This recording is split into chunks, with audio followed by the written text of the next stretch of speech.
Brainwashing, mind-altering drugs, and rogue espionage? It sounds like something out of a James Bond flick. But according to conspiracy theorists, it was all behind the killing of a major American politician. Let's start with some of the basic details. Like many members of his family, Robert F. Kennedy chartered an impressive course through the governmental ranks. After serving as Attorney General during his brother John's presidency and then as a United States Senator, he announced in 1968 that he would be running for the Democratic presidential nomination. On June 4, 1968, Kennedy had just won the California primary and was giving a speech at the Ambassador Hotel in Los Angeles. With the excited cheering of his supporters behind him, he began to leave the hotel through the kitchen. But just after the clock struck midnight, 24-year-old Sirhan appeared from the crowd wielding an 8-shot revolver. He fired a number of times, wounding a few people before being wrestled to the ground. At some point, Kennedy was hit just by his ear. Sirhan was arrested and ultimately given the death sentence, which has since been commuted to life in prison. Kennedy was taken to the hospital for surgery to remove the bullet, but he died at 1:44 a.m. on June 6th. And he was shot in the head. Yes, he was. On the surface, the story of Robert Kennedy's assassination seems pretty straightforward, but the devil is always in the details. For one thing, Sirhan was standing in front of Kennedy when he began to fire, but Kennedy took shots from behind, and investigations by the coroner uncovered powder burns on his jacket and hair, indications that those shots were fired point blank. And as far as anyone can tell, Sirhan didn't seem to be standing there at all. Furthermore, Sirhan's revolver held only 8 bullets, but many speculate that there were more than 8 shots fired, which would indicate that there was a second shooter. Photos from the crime scene seem to show pieces of metal, potentially bullets, lodged in the doorframe. And just to make things stranger, internal police documents reference the idea that the bullets were fired from different guns, and that the bullet that hit Kennedy didn't come from Sirhan's gun. The more you read into Robert Kennedy's assassination, the more it starts to smell a little like a cover-up. At his trial, Sirhan confessed to the crime, but also admitted later that he only did so at his attorney's recommendation. And that same attorney decided to make the argument that Sirhan had diminished capacity, essentially a guilty verdict, but one that might avoid the death penalty. And that was done without ever bringing up the fact that Kennedy was shot from behind, a detail that would have presumably helped Sirhan's case. I really don't remember things clearly about it. On top of that, Paul Schrade, a friend of Kennedy's who was also shot and wounded during the crime, has said that he believes the police rushed the job, wanting to close the case quickly. They refused to follow leads and only reluctantly reopened parts of the investigation years later. And investigators also insisted that those supposed bullets in the doorframe weren't bullets, and then the evidence was destroyed. To be entirely clear, Sirhan was caught at the scene of the crime and he confessed to everything at his trial. He even confessed to having reasons to dislike Robert Kennedy. Furthermore, he brought a gun to the scene of the assassination, which he'd staked out for about 30 minutes prior, and investigations of his personal belongings didn't help him either. He had a newspaper clipping that was critical of Kennedy in his pocket, and investigators later found notebooks at his home with the words "RFK must die" scribbled in them over and over. But Sirhan has since admitted that he doesn't actually remember writing any of those notes. As reported by The Guardian, the writing itself is oddly robotic, and Sirhan has further admitted that he actually doesn't remember the shooting at all. As for what he does remember, he recalls, quote, being led into a dark place by a girl who wanted coffee, and he also remembers being choked by an angry mob.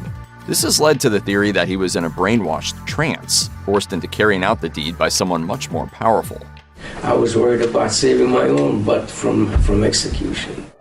The idea of a brainwashed assassin sounds like something out of the Manchurian Candidate, but it may be closer to reality than you'd initially suspect. In short, the CIA spent a significant portion of the 1950s and 60s researching mind control.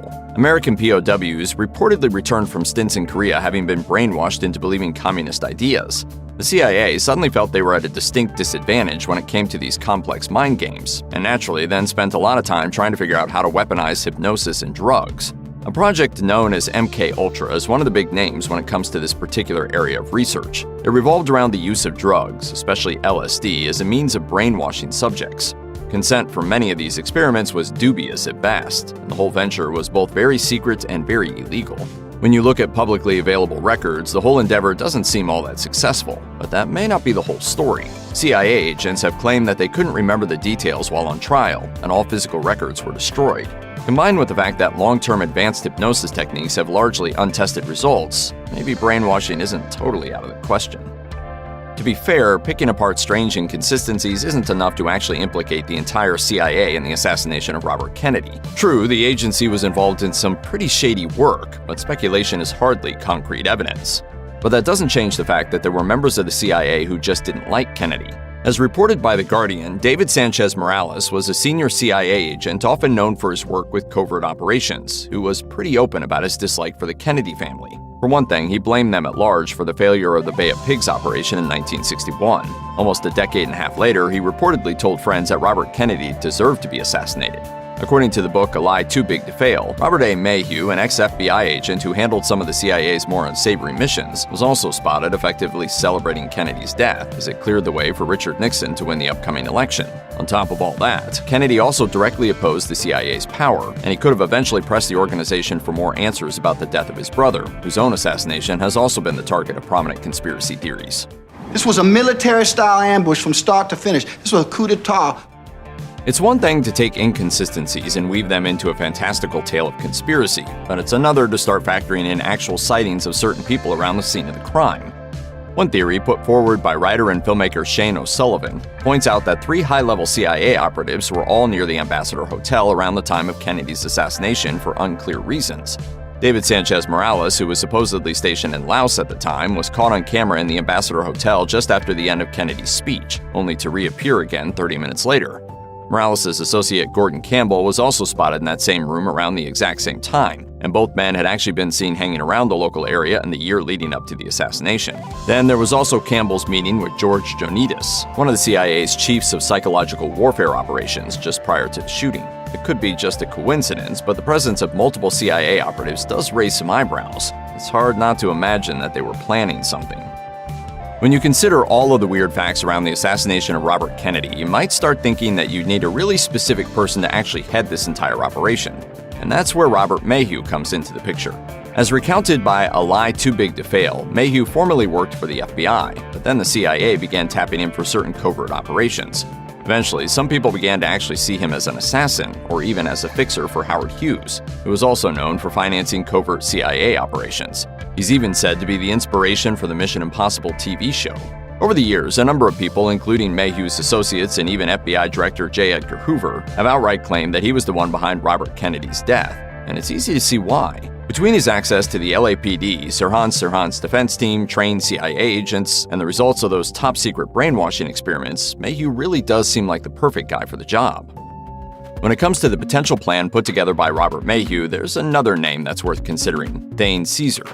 As covered by A Lie Too Big to Fail, he was known as the CIA's contract agent, which sounds suspicious, especially when you consider that his actual employment records are pretty hazy. He was holding Robert Kennedy's arm at the moment of the shooting, and he admitted to drawing, although not firing, his gun at that same moment. Thane Eugene Caesar was on the door. He was on different doors. He followed Kennedy in, which he was not supposed to do. A Lie Too Big to Fail also suggests that Caesar was actually on the scene to fill his role in a rather complicated version of the multiple shooter scenario. Essentially, he was there to hold Kennedy down, thereby incapacitating him and potentially firing off a couple of shots himself, but he didn't deliver the killing blow. Rather, another accomplice appeared with an easily concealable gun, firing a couple of shots into the back of Kennedy's head. And that's not all. At the same moment, another shooter appeared in front of Kennedy, somewhere near Sirhan to fire off a few shots just to make sure it looked like Sirhan had committed the crime himself. According to this theory, Sirhan was only ever shooting blanks. Sirhan was not in position to shoot Robert Kennedy after his first 2 shots. A Lie Too Big to Fail emphasizes that this was no small-scale operation. Instead, it required a whole team to make it work. So while there was a group of people tasked with actually killing Robert Kennedy and framing Sirhan, there were others who needed to keep the entire operation running smoothly. This theory mentions an accomplice stationed at one of the fire exits, a man who stood out for communicating on a suspicious radio. He was likely there both to allow Sirhan entry to the building and to ensure that the door wouldn't be blocked when the assassins needed to make their escape. What's more, there's a reference to 2 girls in polka dot dresses, one of whom accompanied Sirhan upstairs to the kitchen and another who escorted a different man downstairs. Why would there be a need for what appeared to be 2 separate teams of assassins? Just in case Kennedy didn't end up exiting through the kitchen, the whole operation had a backup plan. No matter what path he took after his speech, the assassination could still go off without a hitch. In the aftermath of Robert Kennedy's assassination, there have been some suspicious things uttered by a number of people potentially involved in the supposed plot. A Lie Too Big to Fail focuses squarely on some of the diary entries of John Meyer, specifically regarding the behavior of Robert Mayhew in the days following the crime. Meyer began making connections and asking questions upon hearing that Thane Caesar had been at the Ambassador that day, but but doing so brought swift retribution from Mayhew. It was a clear threat to stop looking into things, and the fury laced in the words surprised Meyer. And this apparently wasn't the only time that Mayhew acted shifty and irritable about information surrounding the assassination. And if that's not enough, David Sanchez Morales reportedly told a group of friends in 1973, "I was in Dallas when we got the son of a bitch, and I was in Los Angeles when we got the little bastard." In light of everything, it's hard not to interpret that as a confession. It's hard to say goodbye to someone whose body of work has enriched our lives for years. The Kubler-Ross model posits that the first stage of grief is denial, a refusal to believe that our loved one has truly passed on from this life. In the case of many prominent public figures, this has resulted in certain conspiracy theories sprouting like weeds in an untended garden. Theories of varying veracity have been cooked up for all sorts of celebrities that we lost too soon, from Elvis Presley to Andy Kaufman. Even living celebs can get snagged by crackpot ideas. There are those, for example, who claim that Keanu Reeves is immortal, while others say that musicians such as Paul McCartney died at the peaks of their respective careers and were replaced with body doubles by their record labels. Of course, no list of celebrity death conspiracies would be complete without mentioning the death of beloved West Coast rapper Tupac Shakur. The established police narrative would have us believe that the man who made music about gang members killing each other was killed by a member of a rival gang. But some internet sleuths are just too observant and diligent to believe such a convenient excuse. Several outlandish conspiracy theories concerning Tupac's death have been popularized since 1996. But one particular claim involving communist revolutionaries and state-sanctioned doppelgangers definitely takes the cake. Rumors alleging that Tupac was still among the living sprang up right after his death, partly due to the fact that his body was swiftly cremated almost immediately after an autopsy was supposedly performed. Then, in December 2019, a man named Michael Nice published a video to YouTube in which he claimed to have faked his own death a year earlier and wanted to expose how Tupac had supposedly done the same. Claiming to have been Pac's bodyguard in the 90s, Nice said that he had to fake his own death because he was on the verge of releasing information that would prove that Tupac is still alive. And the shadowy figures behind the scenes were not happy about it in the slightest. Supposedly, an ambulance driver friend picked up Nice, who somehow momentarily stopped his pulse, a trick he had apparently learned as a child, and used a decoy corpse to fool the coroners. Of course, Nice eventually came back from the dead to reveal to the world that Fidel Castro had helped Tupac fake his death and flee to Cuba. Several of Nice's videos that purportedly contain proof of Tupac's survival have been posted to a YouTube channel called Icini Studios. The Cuba theory is merely one of several absurd ideas that have been cooked up to try and explain the rapper's tragic death. One theory propagated by filmmaker Rick Boss holds that Machiavelli wasn't killed that day in Vegas and instead employed a look-alike so he could sneak off to New Mexico and live amongst the people of the Navajo tribe. Another theory was put forth by Tupac's infamous friend and producer Suge Knight, who was at the wheel of the car in which Tupac was shot. Knight has claimed that he heard Tupac laugh multiple times on the way to the hospital and that he never saw him lose consciousness in the immediate aftermath. He also told the media that Tupac had spoken to him about the idea of faking his own death while they were on vacation in Hawaii. We was in Maui, you know what I mean, and Pac like never been to Maui or Hawaii, like just a vacation, you know what I'm saying? You get to talking about faking his own death. Suge Knight's son, Suge Jr., has his own theory of what happened to Pac. He has made public a video shot in Malaysia of a man that he claims was Tupac. Photos that he says are of Pac in the present day have been called into question because of the obvious likelihood that they were photoshopped. Naturally, Suge Jr. seems to believe that the Illuminati had something to do with Pac's disappearance and adamantly defends his position, a claim that even other Tupac truthers think might be going a bit overboard. Everyone thinks they know how the Bible goes. As it turns out, though, there might be more to the sacred text than anyone realizes. Want to know how time travel factors into God's plan, or which biblical villain might actually be a hero? Keep watching to find out. The Bible is split into two main sections: the Old Testament, which also constitutes the Hebrew Bible, and the New Testament, which compiles the teachings of Jesus and serves as the foundation of the Christian religion. The Bible is also a collection of stories, songs, poems, letters, and apparent historical accounts. Basically, it's all over the place, and while many of the people and events discussed in the Bible can be verified by examining surviving documents and monuments, others can't. Some figures have long been mysterious, albeit backed up by more recent research. For example, until 1961, there was no historical evidence that Pontius Pilate actually existed. Some people believe there's insufficient evidence to support the idea that even Jesus Christ existed. The so-called Jesus myth theory suggests that Christ was invented along with most of the events in the New Testament. The earliest sources that refer to Jesus of Nazareth were written decades after the alleged events of the Bible took place, and these writings failed to provide any detailed evidence to support their versions of events. The Jesus myth theory argues instead that the Bible was written as a way to manipulate and control people, which would certainly change everything for the billions of people who have placed their faith in it. There can be little doubt that the Bible is kind of a confusing book. The good book was composed over the course of thousands of years in several languages, using different styles and forms, and codified via committees with their own competing agendas.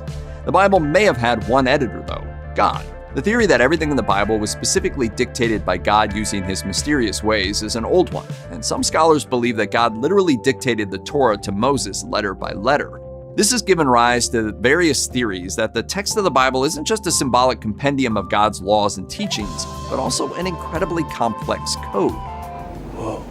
An 18th century rabbi named Elijah of Vilna argued that all of creation is encoded in the first 5 books of the Torah, including everyone who will ever live and the details of their lives. Scientists have even used a technique called equidistant letter sequence to spot strange language patterns in the Bible, which seem to reveal coded messages. Then again, this technique also yields hidden coded messages in Moby Dick and War and Peace. So unless God also dictated his will to Leo Tolstoy, it's probably fair to say the jury's out on this one. Most of us are familiar with the concept of reincarnation. This is the idea that when you die, you are reborn into a new life, usually without any memory of your previous existences. Many major religions, including Buddhism and Hinduism, hold reincarnation as one of their core tenets, but not Christianity. In the Christian church, you are given only one life. After that, you pass into the afterlife, where you are judged and sent either to heaven, hell, or possibly purgatory. You're never reborn again. However, there is a theory that the earliest teachings of the Christian church did indeed include reincarnation. According to some, these teachings were removed when the church began organizing the text that would later become the official Bible. Unfortunately, reincarnation was seen to undermine the spiritual system of judgment that the church taught, and so any reference to it was removed from the Bible entirely. However, many early Christians openly believed in reincarnation, and the Gnostic Christians specifically included it in their teachings. Mary Magdalene is one of the most fascinating characters in the Bible. For thousands of years, the popular image of Magdalene was that of a former sex worker, a supposed fallen woman who found salvation through faith in Jesus. Let him among you who is without sin cast the first stone. But in 1969, the Catholic Church admitted that this interpretation wasn't actually supported by the text of the Bible. In fact, many believe that the Bible explicitly supports the idea that Magdalene wasn't just a female follower of Jesus, but his most important follower. That she was, in fact, an apostle. The theory argues that Magdalene's status threatened the patriarchal structure of the church. Reworking her public image into a wretched sex worker whose sole connection to Jesus lay in his mercy towards her underscored the idea that women and the sexual temptation they represented were to be controlled and oppressed. In fact, Magdalene's stature in the Bible has often been used to justify calls for women to be admitted to the priesthood. These calls were amplified when the church later admitted Magdalene had probably not been a sex worker at all. If the theory that Magdalene was an apostle gains further ground, it could change everything for the greater Christian church. If you've ever read Dan Brown's novel The Da Vinci Code or seen the movie adaptation, then you probably already know how this one goes. Who is she? My dear, that's Mary Magdalene. In this story, the terrible secret covered up by the Catholic Church is that Mary Magdalene wasn't simply a follower of Jesus. Rather, she was his wife, and after his death, she fled to what is now modern-day France and gave birth to his daughter. As it turns out, there are plenty of people who think that this might not be fiction. Indeed, there's a large gap of time in Jesus' life that we know almost nothing about, from when he was about 8 days old until he was in his early 30s. There's just one mention of Jesus during this time, as the Bible mentions that he traveled with his parents to Jerusalem when he would have been about 12. But an ancient document known as the Lost Gospel allegedly fills in some of Jesus' story. It tells us that he married Mary Magdalene and had 2 children with her. It's not the only reference to Jesus being married either. An ancient Egyptian scroll known as the Gospel of Jesus' Wife also alludes to his mysterious wife. The book of Revelation is one of the strangest parts of the Bible. It's written in a style completely different from the rest of the book. It's filled with horrifying imagery, and it follows a strange dreamlike logic. This has led to a wide variety of interpretations, with some arguing it's a coded description of events that were current at the time or events much further in the past. The most popular interpretation, however, is that the book of Revelation is about the apocalypse. That places the events of Revelation firmly in the future, which is where most people like their end-of-the-world scenarios to remain. But some believe in a theory that the events described in Revelation aren't in the past or the future.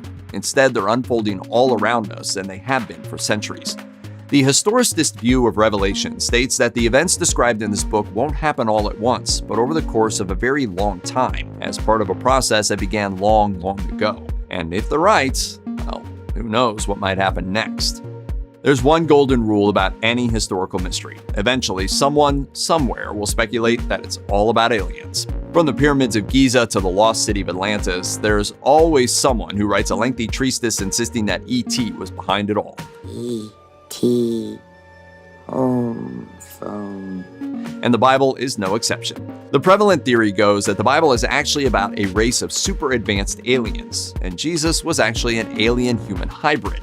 Bizarrely, plenty of biblical details apparently lend themselves to this theory. The Star of Bethlehem can be seen as the arrival of a spaceship. The missing decades of Jesus' life were a period in which the aliens taught Christ what he needed to know to control humanity, and his resurrection and rise into heaven was him being beamed back to the mothership. You can even read the prophet Ezekiel's description of angels flying in a chariot made of wheels within wheels as clear evidence of a vehicle piloted by aliens. In fact, some people actually regard this as the earliest recorded UFO sighting. The name Judas has evolved into a handy byword for treachery. Even non-Christians know that Judas sold Jesus to the Romans in exchange for 30 pieces of silver. But there's one theory that claims Judas wasn't a traitor or a villain. On the contrary, he was a hero who sacrificed himself to ensure Jesus could return to heaven. In this reading of the story, Judas was acting under Jesus' instructions, and his soul was the one sacrificed in order to save the world. This theory is rooted in the apocryphal Gospel of Judas, an ancient text excluded from the Bible that shines a much different light on Judas' story. The nature of Judas' heroism is tied up in the complex beliefs of a Christian sect known as the Gnostics. That's also why the text was excluded in the first place, because the Gnostics were suppressed by the mainstream church. But the Gospel of Judas suggests that Jesus knew of Judas' betrayal and allowed it to happen. The Bible is actually somewhat ambiguous concerning Judas' status as a traitor. Jesus speaks warmly of him even in the midst of his betrayal, and the other apostles aren't exactly heroic either, abandoning Jesus at the crucial moment of his arrest. As with so many other elements of the Bible, the strength of Judas' character is very much open to interpretation. Some pretty incredible stuff happens in the Bible. You've got angels, resurrections, and burning bushes that speak to people. So it probably won't come as a surprise to hear that there is a theory that the Bible pretty much explicitly describes time travel too. Great Scott! This theory pivots off of a story involving the prophet Jeremiah. One day, Jeremiah is sitting with some friends and tells a young boy named Abimelech to go fetch some figs. So the kid goes to a nearby hill and promptly blacks out. When he wakes up, he's still a kid, but 62 years have somehow passed. It's worth pointing out that this particular story is apocryphal, meaning you won't find it in the Bible, as it's considered spurious by most modern Christian churches. Of course, a key factor in the time travel theory is the idea that God exists outside of time, as well as the notion that God can do anything he likes, including manipulating time when it suits him. The tale of Cain and Abel is one of the best-known stories in the Bible. The sons of Adam and Eve. Cain becomes jealous of Abel when God takes Abel's sacrifice in preference to Cain's. Enraged, Cain kills his brother, so God marks him and exiles him. The term mark of Cain comes from the story, generally used to convey shame and guilt. The theory that has grown around this mark stems from the fact that nowhere in the Bible is the mark actually identified or explained. Unfortunately, this has led some people to concoct some pretty horrendous theories of their own. For example, the Mormon Church at one point believed that the mark was dark skin, which provided an argument for refusing non-white people into their priesthood, while also conveniently excusing their own racist beliefs. The Church of Latter-day Saints admits that this was once the case. Brigham Young put the restriction in place in 1852, citing the mark of Cain as one reason. Then again, Young also believed that the curse would someday be lifted and non-white people would eventually be afforded full privileges in the Mormon Church, which officially occurred in 1978. Let's be honest though, that doesn't make this any less of a messed up theory. On November 24, 1971, a middle-aged man boarded a plane flying from Portland, Oregon to Seattle, Washington, carrying a briefcase and wearing a dark suit and sunglasses. His ticket, which was paid for in cash, identified him simply as Dan Cooper. The nondescript man did little to draw attention to himself as the plane boarded, aside from ordering himself a bourbon and soda. However, once the plane was in the air, Cooper signaled for the flight attendant, a young woman named Florence Schaffner, and handed her a note. At first, Schaffner thought nothing of it, as she believed he was simply a businessman attempting to flirt with her by giving her his phone number. She slipped the paper into her pocket and might have forgotten all about it. However, when Schaffner passed by again, the man made a motion to get her attention. He leaned toward her and quietly told her she had better read the note because he had a bomb on board. He then opened his briefcase to show Schaffner a glimpse of batteries, wires, and red sticks contained inside. Schaffner delivered the note to the plane's captain with a transcribed list of Cooper's demands: 2 front parachutes, 2 back parachutes, $200,000 cash, and a fuel truck waiting for them at the Seattle airport to refuel the plane. Cooper demanded the note back from Schaffner after it had been read by the pilot, so its exact wording has never been recorded, although some witnesses do remember that it contained the phrase, "no funny business." The pilot contacted air traffic control, who urged the flight crew to comply with Cooper's demands. The plane then circled around the Seattle airport for 2 hours while authorities scrambled to meet all of the ransom note's demands. Cooper was true to his word, allowing the flight's 36 passengers to leave the plane safely in exchange for the 4 parachutes and $200,000 worth of $20 bills. And once he had the money, he was okay with passengers getting off. With the ransom demands met, Cooper then ordered the plane to take off again en route to Mexico City with only himself, the pilot, and first officer, a flight engineer, and a flight attendant left on board. Per Britannica, D.B. Cooper also demanded that the pilot fly low and slow at just 10,000 feet and less than 200 knots. Around 8 p.m., Cooper lowered the rear steps and took a daring leap out of the plane somewhere over southwestern Washington, never to be seen or heard from again.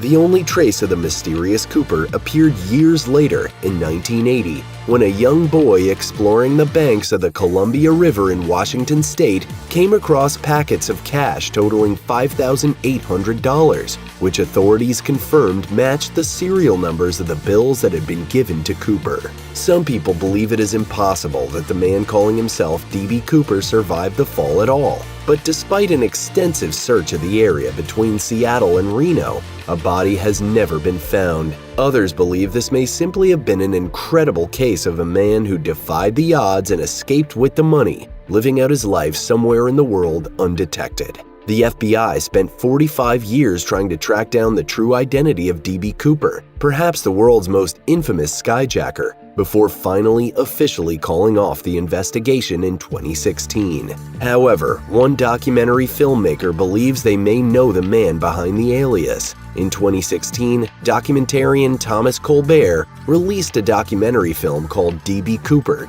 Case Closed, which claimed that the man known only as D.B. Cooper was really an Ohio native named Robert Rackstraw. According to Colbert, Cooper not only survived the fall, he went on to live a long, colorful life, racking up a lengthy criminal record along the way and eventually settling in San Diego, California. Rackstraw was a Vietnam veteran and paratrooper, so he would have the skills needed to execute the hijacking and subsequent daring escape. He also had a shady past, according to those who knew him. In 1978, Rackstraw faked his own death in an airplane crash to evade charges of passing bad checks and stealing a plane, just months after he was acquitted of killing his own stepfather by a sympathetic jury. He was convicted and served time in Folsom State Prison, after which he went on to start his own business and earn an economics degree from the University of San Francisco. After an analysis of his explosives training, paratrooper experience, and photos which show a striking physical resemblance to descriptions of the skyjacker,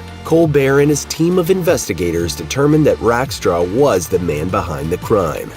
However, while Rackstraw was briefly investigated by the FBI in connection with the Cooper case, They eventually ruled him out as a suspect, believing him to have been too young at the time the crime occurred.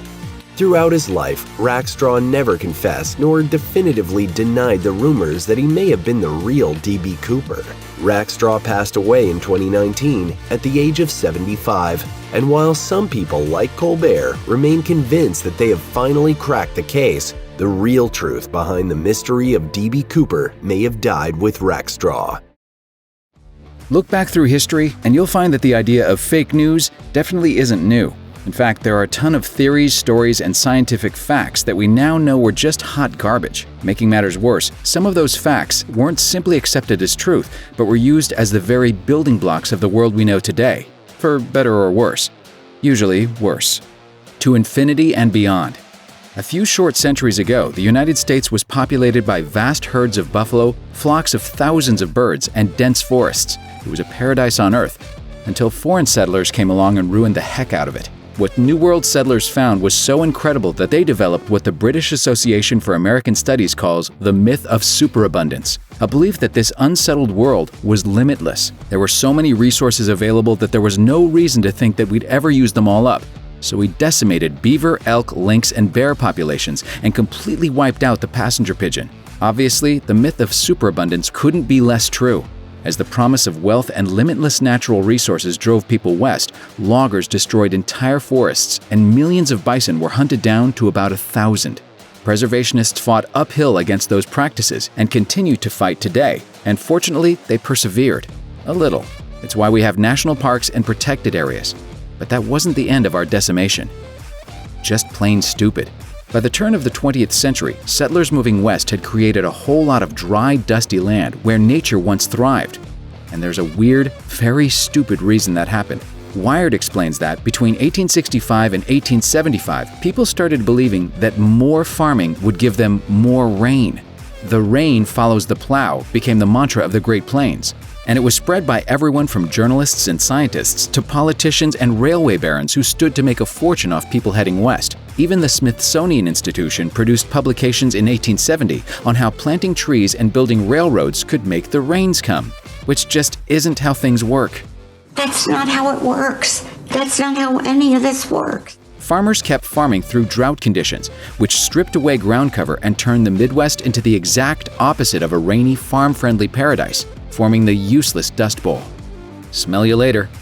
America wasn't the only place humans ruined by being dummies. Take 19th century London, for example. In the 1830s, epidemics of typhoid, influenza, and particularly cholera decimated the city. It was so bad that even the upper class started to sit up and take notice of the squalor. Behind it all was the miasma theory of disease transmission, which basically meant that it was the bad-smelling air that was making people sick and dead. That was completely wrong, of course, since there are very few smells that can actually kill you.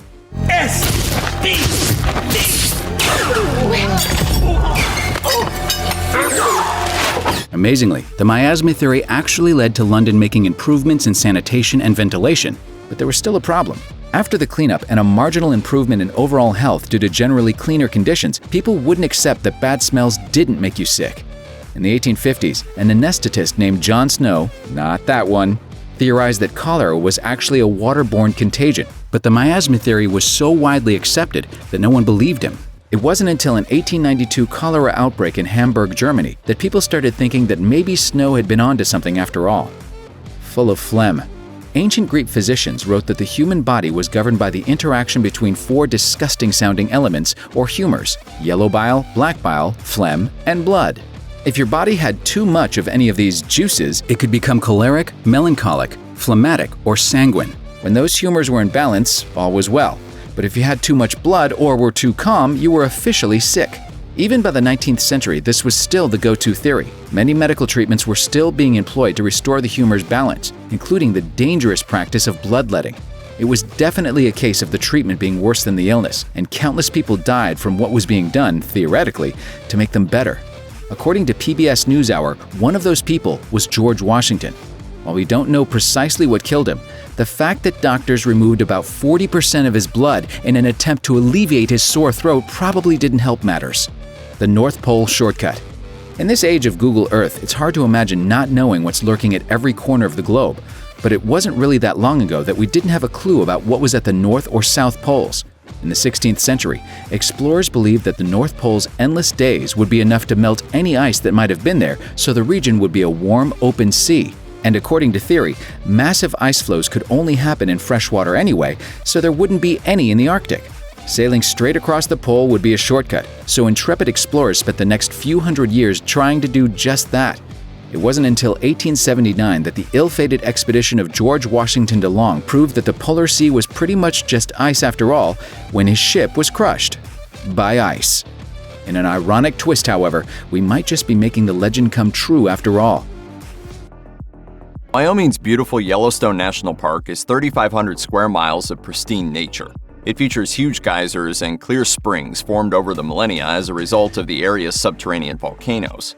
These volcanoes have been the site of some of the most seismic eruptions to ever take place on the surface of the Earth. Yellowstone's last super eruption is believed by scientists to have occurred some 640,000 years ago, and now some believe that an eruption of epic proportions is long overdue. Mike Sidlowski, a science coordinator for Columbia Public Schools, sums it up best, saying, "It has erupted before and it will erupt again." The eruption of the Yellowstone supervolcano has been described as a potentially catastrophic event that could kill and displace millions, send the Western world into disarray, and potentially spell the end of humanity as we know it. A super eruption would destroy the local area instantly, while the resulting earthquakes would rock cities across America. The explosion would send a column of ash miles into the air, which would choke the surrounding airspace and ground flights. Lesser volcanoes than Yellowstone have brought the world to a halt. Tonight, travelers are stranded in all on 6 continents. Meanwhile, for thousands of miles, buildings and land would be covered in volcanic ash up to 10 feet deep, shutting down factories, power plants, and making the rescue of local people almost impossible. The eruption of such a supervolcano would also likely result in a long volcanic winter, in which food would become scarce and humanity would face mass starvation. Obviously, this scenario is the stuff of nightmares, but back in 2014, reports emerged that the US government had been secretly making decisive steps to mitigate the effects of a potential eruption. The South African news website Prague claimed that the US government had offered the African National Congress $100 billion over the course of 10 years for the construction of temporary housing intended to provide shelter for Americans displaced by a Yellowstone eruption. Meanwhile, in 2017, the BBC reported that NASA scientists had begun work on devising potential methods by which supervolcanoes such as Yellowstone might be cooled down and thus rendered effectively inactive. One idea would be to funnel water into the volcano via an aqueduct, although this would doubtless be costly and difficult to pull off. Another plan involves drilling a hole down into the supervolcano and using it to pump water inside. But don't hold out hope for this one either. As Brian Wilcox of NASA's Jet Propulsion Laboratory says, if you drill into the top of the magma chamber and try and cool it from there, this would be very risky. Luckily, most experts have been quick to throw cold water on the very idea that Yellowstone is set to catastrophically combust at any moment. This, of course, would mean that the reports of secret contingency plans by the US government are likely to have been fabricated. In a recent interview with EOS, the geophysicist Michael Polland explained that the volcanic caldera complex at Yellowstone poses little immediate danger. He said, "Yellowstone is not going to erupt again anytime soon, and when it does, it's much more likely to be a lava flow than an explosive event. These lava flows are really impressive. They can be hundreds of feet thick, but they're not particularly hazardous beyond the immediate area." Polland went as far as to call the Yellowstone supervolcano theory a myth, claiming, "The most common misconception about Yellowstone is that it's overdue for an eruption, but volcanoes don't work like that." Reassuringly, the website to the United States Geological Survey echoes Polland in a statement that begins simply, "Yellowstone is not overdue for an eruption." This same statement explains that volcanic schedules cannot be deduced from past activity. And even if they could, the Yellowstone caldera has erupted just 3 times in over 2 million years, too few for any pattern to be established. Even if one were to do so, the next eruption would still be 100,000 years from now, so it seems that we can all sleep easy. Throughout history, there have been many examples of a phenomenon known as simultaneous invention, in which the same discovery is made by 2 separate people at just about the same time. For example, in the 1770s, Carl Wilhelm Scheele and Joseph Priestley both discovered oxygen, while in 1869, Louis Ducos d'Aron and Charles Cros shared their new practical methods for creating color photography on the exact same day. Such coincidences are certainly uncanny, but nothing quite compares to the claim of what might be considered simultaneous lives, especially when one of those lives was arguably one of the most significant in human history. Since the death of Jesus Christ, many theologians and thinkers have highlighted the numerous similarities between his life and that of a figure called Apollonius of Tyana, A follower of the works of Pythagoras, Apollonius is believed to have been alive at roughly the same time as Jesus. In addition, both built their own large and devoted followings during their lifetimes. Though Apollonius of Tyana was born in what is now Turkey, the parallels between his life and that of Jesus Christ are startling. Apollonius was a traveling teacher who attracted followers as a result of performing divine miracles such as healing, resurrection, and exorcism. Like Jesus, Apollonius was said to have supernaturally appeared to his followers after his death, who then became the champions of his teachings.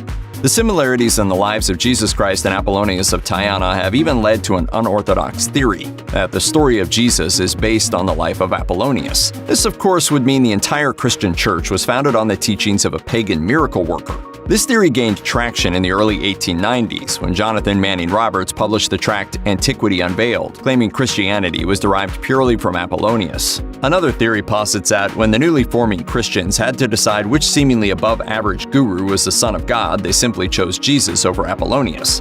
But Jesus of Nazareth and Apollonius of Tyana had very different beliefs regarding human relationships with God. Jesus taught that God answers prayers, but Apollonius told his followers that prayers and sacrifices were not what God wanted. Rather, he said God was pure intellect, and the way to communicate with him was via reason and meditation. In this sense, Apollonius' teachings were more similar to that of Hindus than what we know as Christianity today. Apollonius also spoke about reincarnation, the idea that the soul is continually reborn, and that the way you behave in one life determines how you will be reborn in the next. He also urged nonviolence, as did Jesus, but in addition to not hurting others, Apollonius encouraged his followers to avoid eating meat. According to him, this kind of pacifism could give you a leg up in your next life. Apollonius and Jesus both believed in living lives of simplicity, denouncing the wealthy and powerful. Yet Apollonius seems to have had stricter guidelines. Rather than turning water into wine, Apollonius condemned the consumption of alcohol. If you hunger for righteousness, you will be filled through me. Or, Apollonius. In fact, Apollonius is also considered an early scientist, and some argue that his miracles were more than just that. Instead, it is thought that they were specific tricks he knew how to pull because of his early scientific knowledge, which many people wouldn't have understood at the time. Jesus's and Apollonius's deaths weren't entirely similar either, in the sense that Jesus was put to death, while Apollonius appears to have died of old age. But nobody's really sure. Philostratus, who wrote down the story of Apollonius hundreds of years later, said of his passing, concerning the manner of his death, if he did die, the accounts are various. Indeed, the early biographers of Apollonius were vague about many of the details of his life and death. This means that proponents of the theories in question have tended to cherry-pick details so that his life more resembles that of Jesus. Moreover, many scholars and historians have levied criticism at the authenticity of some of the documents said to tell the story of his life, though we do at least have a handful of sources written by the man himself. The same certainly can't be said for Jesus. O.J. Simpson went from one of America's most beloved football stars in the 70s to a suspected murderer by the mid-90s. In June 1994, Simpson's ex-wife Nicole Brown and her friend Ron Goldman were found stabbed to death outside the steps of her Brentwood condo. The case infatuated America, and the criminal trial later became known as the Trial of the Century. His acquittal in 1995, led by his dream team of lawyers, divided American opinions. We, the jury, in the above entitled action, find the defendant, Orenthal James Simpson, not guilty of the crime of murder. People were split on whether he actually killed his ex-wife and Goldman in a fit of rage, or if he was completely innocent. While he walked free from the criminal case against him, a court did find him liable for the murders in the civil case. Simpson later wrote a controversial book titled If I Did It, which was foiled by the Goldman family, who were awarded the rights and filled the book with their perspective. Since then, however, no other suspects have been considered. There are some who believe that things are not entirely as they seem. If it doesn't fit, you must acquit. There are those who believe that not only did he not commit the murders, but that Simpson knows someone close to him who did, and it's someone extremely close. In 2016, FX Network debuted their show about the case, The People vs. O.J. Simpson, American Crime Story. The true crime anthology show renewed American interest in the case, along with some forgotten theories. The two-time divorced Simpson was married to Nicole from 1985 to 1992, and they had 2 children, Sydney and Justin. His previous marriage was to Marguerite Simpson from 1967 to 1979. Simpson and Marguerite had 3 children, Arnell, Jason, and Aaron. In a devastating loss, a young Aaron drowned in the family pool in 1979, leaving the couple with just 2. And one of them is at the heart of a fringe theory that points to him as the killer. The theory claims that Simpson's oldest son Jason killed Nicole and Ron, and it became popular when author William Dear wrote a book titled O.J. is Innocent and I Can Prove It. The text presented several reasons which suggest Jason was the killer, citing his mental health issues, his past offenses, his affinity for knives, and a lack of an alibi on the day of the murder. However, no evidence has been presented to definitively prove the theory. How exactly did Jason Simpson become the target of this theory? In his book, William Dear asserts several claims about Jason that most people did not know of during the trial. He highlighted that Jason allegedly used drugs and alcohol frequently. Dear also says that there were multiple red flag-raising incidents that were ignored prior to the murders, such as when Jason, who worked as a prep chef, allegedly pulled a knife on his boss and almost killed 2 of his ex-girlfriends. He supposedly had a volatile temper and had also suddenly stopped taking his prescription medication. According to Dear's book, Jason even had an apparent liking for Nicole, one that led Nicole into believing that she was being stalked by him, and not OJ as she initially believed. On the night that Nicole and Ron were murdered, Nicole had made a reservation at the restaurant Jason worked at, only she didn't show up, and Jason had reportedly left work early. His alibi afterward is not exactly airtight. To top it off, his DNA was purportedly never compared to blood and fingerprints at the scene of the crime. This seemingly leaves a major question mark in the case according to Dear. Dear also posits that Jason was unable to live up to his father's legacy, which had a detrimental effect on him. But Dear repeatedly points to Jason's mental health issues as a possible reason for him being the perfect suspect, along with the belief that Simpson would have taken the fall for his son out of guilt for not being there for him when he was young. Jason has since been out of the spotlight, and per a 2016 Los Angeles Times report, he was working as a chef at an Atlanta restaurant. Marilyn Monroe was a truly iconic film star, whose beauty and talent became only more renowned after her tragic and untimely death. Monroe was found dead in her Los Angeles home on the morning of August 5, 1962. She was just 36 years old, and her cause of death was officially listed as a barbiturate overdose, due to a probable suicide. But not everyone bought the official explanation, and while Monroe's tragically young death has been a magnet for gossip and conspiracy theories since the very beginning, a new book asserts that everything we think we might know about Monroe's death is wrong. Over the years, people have speculated that everyone from President John F. Kennedy to the mob was really behind Monroe's supposed suicide. However, Mike Rothmiller, a former detective with the Organized Crime Intelligence Division of the LAPD, has claimed that Monroe's death was really orchestrated by none other than the president's brother, Robert Bobby Kennedy. Rothmiller's book, Bombshell: The Night Bobby Kennedy Killed Marilyn Monroe, asserts that Monroe's death was not really caused by a drug overdose. Instead, the former police officer claimed that Bobby Kennedy spiked Monroe's drink the night before her death, ultimately killing her. Monroe, who is believed to have had affairs with both married Kennedy brothers, was allegedly threatening to come forward and tell the world about her relationship with the famous politicians. Of course, the ambitious Kennedy family couldn't let that happen. According to Rothmiller, on the evening of August 4th, the younger Kennedy appeared at Monroe's home in a fury. The couple soon became engaged in a fiery fight over her diary, which contained potentially damning entries about the Kennedy brothers. Kennedy demanded she hand the diary over, but Monroe refused. The argument went on for a long time, until Kennedy finally handed Monroe an unpleasant-tasting drink, telling her to drink it. After drinking the whole glass, Monroe laid down and never woke up again. After her death, Rothmiller claimed the LAPD recovered Monroe's diary, and the entry seemed to confirm she was planning to talk.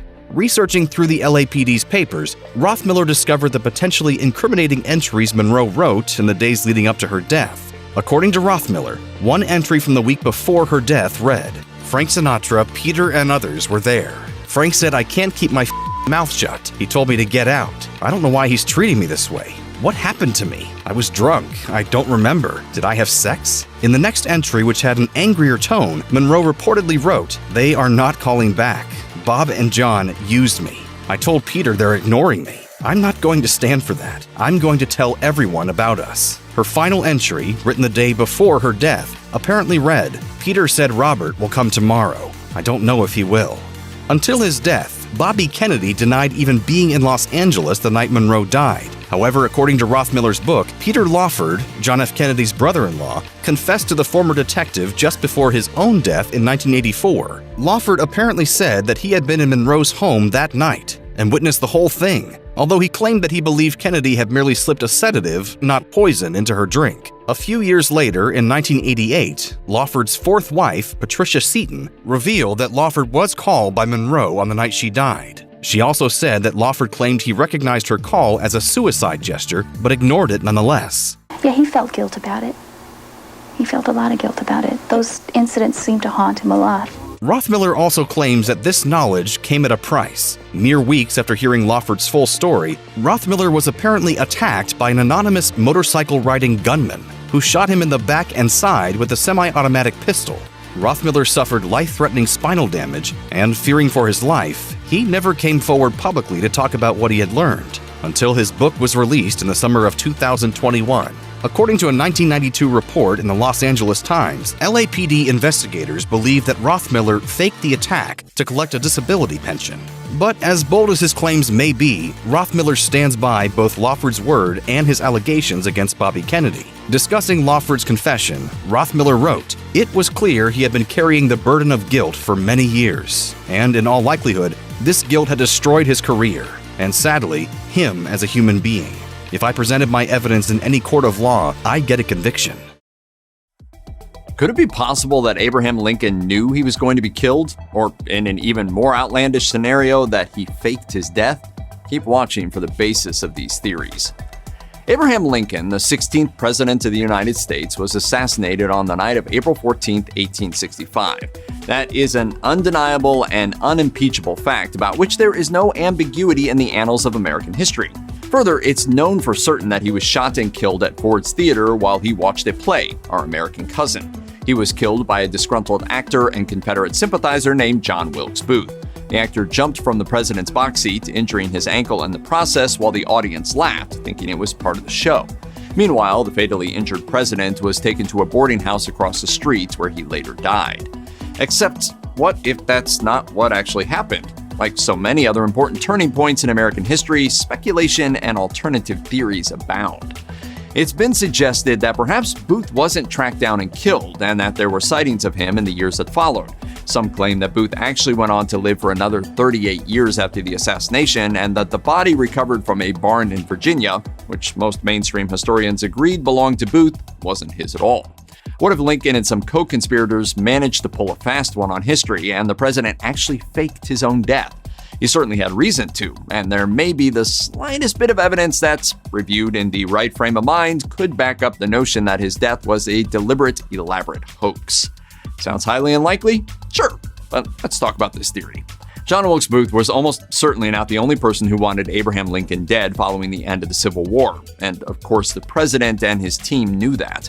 As such, had Lincoln successfully pulled off a faked assassination, he could have convinced his enemies that he was already dead and then, in some way or another, managed to escape and live out his remaining years in safety.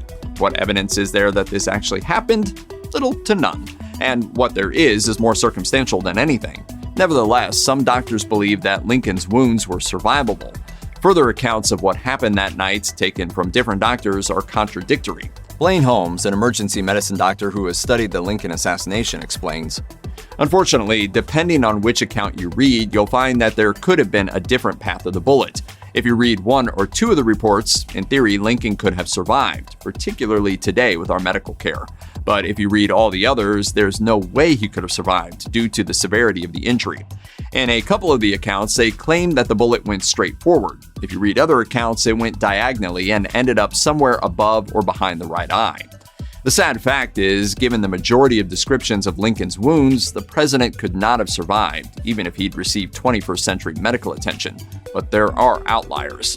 Looking at this matter from a slightly more occult angle, there's also the allegation that Lincoln was apparently fixated on his own impending death for several days prior to it actually happening. He reportedly told others about premonitions and/or dreams about it, and was quoted as saying, "I believe there are men who want to take my life, and I have no doubt that they will do it. But if it is to be done, it is impossible to prevent it." One can't help but think of all the good we could do if we had more time. Limitless time. The story goes that Lincoln told William H. Crook, one of his bodyguards, he had been having dreams or visions of his impending assassination. Crook was allegedly so disturbed by Lincoln's dreams that he offered to accompany the Lincolns to Ford's Theater. However, Lincoln declined the offer, saying that he couldn't afford to pay his bodyguard to work both a day shift and a night shift. Finally, in the last bit of evidence that he faked his assassination, the last words Lincoln said to his personal bodyguard, according to the book The Assassination of Lincoln, History and Myth, were goodbye, rather than the customary good night. According to Crook's story, this was the first time the president had ever said that to him. Yes, well, time waits for no man. Surely this is just some bizarre 21st century weirdness, right? Not exactly. There were conspiracy theories about what happened that night at Ford's Theater and in the days that followed the assassination. According to Ford's Theater, this was because emotions were running so high and there was a high level of misinformation. Immediate speculation fell on remaining members of the former Confederacy, including President Jefferson Davis or Secretary of State Judah P. Benjamin. Some factions in Lincoln's Republican Party at the time carried strong anti-immigrant sentiments, which meant that some were willing to believe that Benjamin, who was Jewish, had supposed ties to European banks.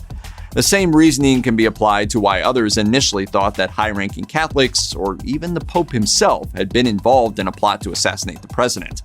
Others suspected Irish immigrants, many of whom were Catholic and had tended to support the Democratic Party and oppose the war. Fake news may be getting its moment in the spotlight, but it's hardly a new phenomenon. In fact, people have been mistakenly believing total nonsense since the dawn of human civilization. And sometimes, those mistakes actually end up changing the world. Here's a look at some false facts that changed history. The immortality elixir. Once upon a time, people believed alchemists could create magical potions that could do just about anything, including grant immortality. So in the year 850, a Chinese alchemist finally came up with what he thought was the perfect formula. 75 parts saltpeter, 15 parts charcoal, and 10 parts sulfur. A contemporary text recorded the results, saying, "Smoke and flames result," so that the alchemist's hands and faces had been burnt, and even the whole house where they were working burned down. That's because, in arguably the greatest irony of all time, instead of inventing an immortality potion, the alchemist had accidentally created gunpowder, which would lead to centuries of warfare and genocide around the globe. Whoops. Phlogiston. Back in the day, people believed that things burned because they contained a substance called phlogiston. Things that burn easily had a lot of phlogiston, and when it was gone, burning stopped. Plus, when the air absorbed too much of the substance, it became phlogisticated and wouldn't allow anything else to burn. That theory stood for about a century, but in the 1770s, French scientist Antoine Lavoisier decided to try and prove once and for all that phlogiston was nonsense. To do so, he performed a series of experiments, leading to the first descriptions of oxygen, and eventually to the creation of an entire new field of modern science we now know as chemistry. So, thanks phlogiston. The evil eye. Nowadays, we know that your eyes work by receiving light, which is converted by photoreceptors into electrical impulses interpreted by your brain. But thousands of years ago in ancient Greece, scientists thought eyes worked not by receiving light, but rather by sending out invisible beams of fire. Not only is this wrong, it also contributed to one of the most widespread superstitions in the world, the evil eye. Cultures and religions across the globe have come up with all sorts of wards and charms against the power of the evil eye, but the most effective is simply the scientific knowledge that eyes don't really work like that. Unless, of course, you're in the X-Men.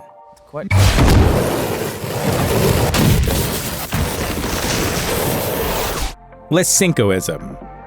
In 1936, Trofim Lysenko presented the bizarre theory of Lysenkoism to the Conference of the Lenin Academy in Moscow. This theory essentially claimed that plants would adhere to communist principles. Rather than traits being inherited through genetics, they could be trained by the people. It was nurture over nature, only with beets and potatoes. Soviet farmers were taught one plant would sacrifice itself for the good of its neighbors, that plants chose their reproductive partners, and that plants would eventually just get used to those cold Russian winters and start growing better.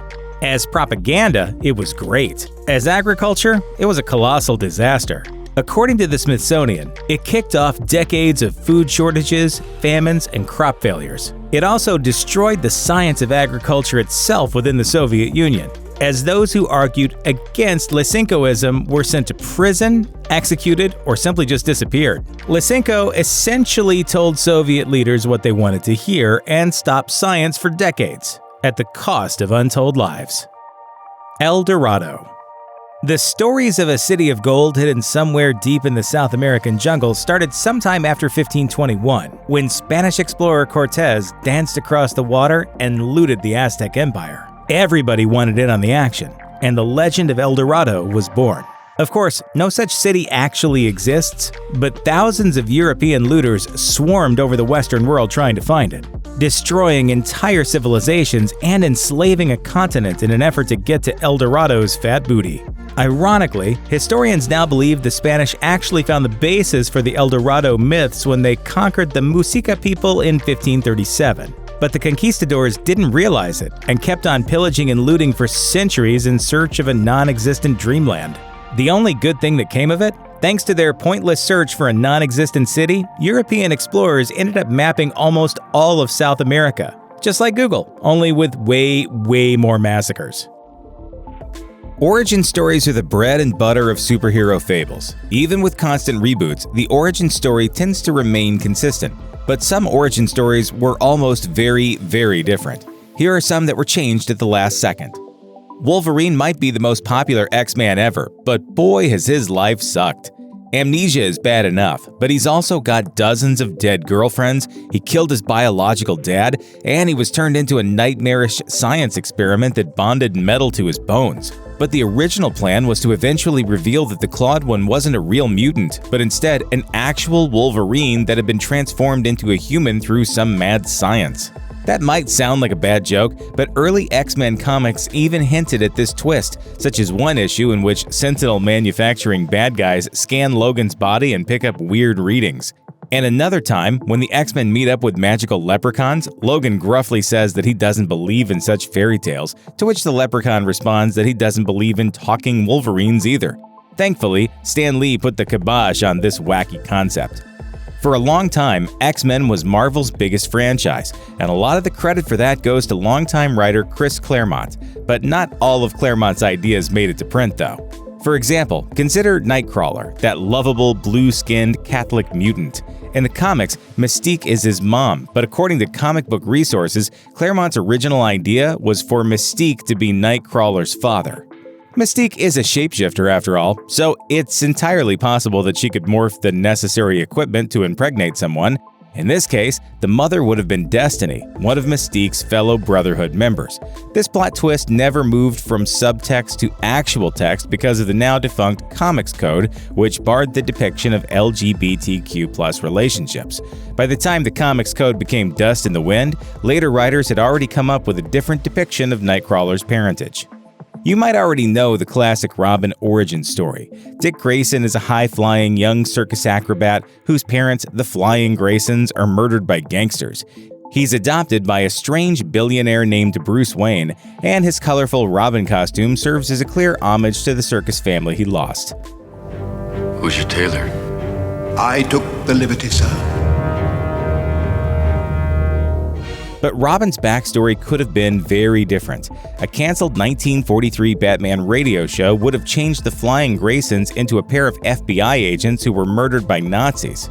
While this retcon wasn't directly proposed for the comics, such media adaptations had a way of causing the comics to be rewritten.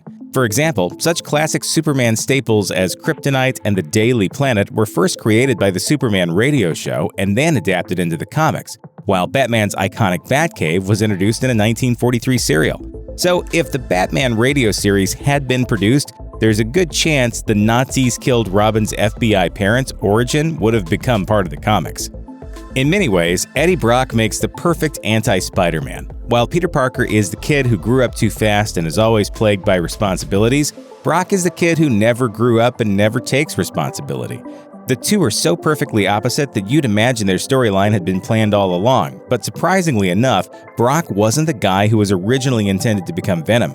In fact, the character's creators weren't aiming for a guy at all. According to Venom creator David Michelinie, the character was originally conceived as a happily married pregnant woman who gets in a car accident when her taxi driver is too busy looking up at Spider-Man to pay attention to the road. Her husband dies, she has a miscarriage, and she's so enraged at Spider-Man that his rejected alien costume is drawn to her like a moth to a flame.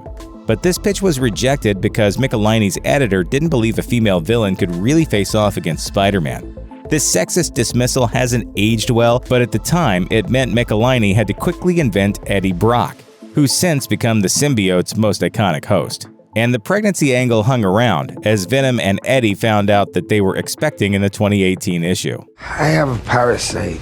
Yeah. Name is Chen. Parasite? Yeah, it's a term of endearment, that's all. Apologize! The entire superhero genre as we know it depends upon the creation of Superman. It's the ultimate sci-fi immigrant story, first brought to life by two Jewish kids from Cleveland named Jerry Siegel and Joe Shuster. However, back when Siegel first made it out of high school, he self-published a story called Reign of the Superman, in which the title character is a villainous powerhouse created by an evil mad scientist. According to the Jewish Virtual Library, Siegel and Shuster abandoned this villainous Superman concept when the Nazis started distorting German philosopher Friedrich Nietzsche's Superman concept for their own purposes. So the duo recreated their Superman character with a new origin story as a heroic force for truth, justice, and the American way. These days, Superman seems old school, but at the time he was so innovative and radical that it took 5 years for Siegel and Shuster to find a publisher willing to produce their story, which finally came to light in Action Comics #1.